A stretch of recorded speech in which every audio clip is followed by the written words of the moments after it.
रात का सन्नाटा है। पूरा चांद आसमान में ठहरा हुआ है, जैसे किसी राज को छुपाकर देख रहा हो। एक विशाल पीपल का पेड़, जिसकी जड़ें सदियों की गवाही देती हैं, उसके साए में मैं खड़ा हूं। मेरे हाथों में गिटार है और उंगलियों से निकलते सुर खामोशी को तोड़ रहे हैं। ये सिर्फ संगीत नहीं है, ये मेरी रूह की आवाज है।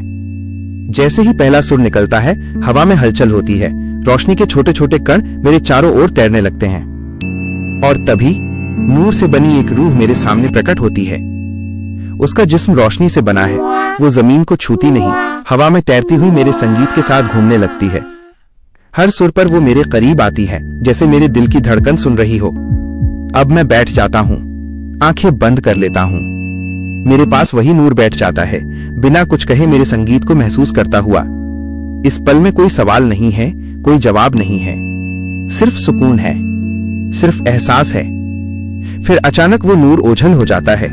मैं अकेला रह जाता हूं, लेकिन खाली नहीं, क्योंकि उसकी मौजूदगी अब भी हर सुर में है। मैं आसमान की तरफ देखता हूं और समझ जाता हूं कि कुछ मुलाकातें आंखों से नहीं, रूह से होती हैं। जैसे ही मैं फिर से सुर छेड़ता हूं, नूर दोबारा लौट आता है। इस बार वो मेरे सामने है, हाथ उठाए हुए, जैसे मुझे बुला रहा हो, जैसे कह रहा हो, मत रुको।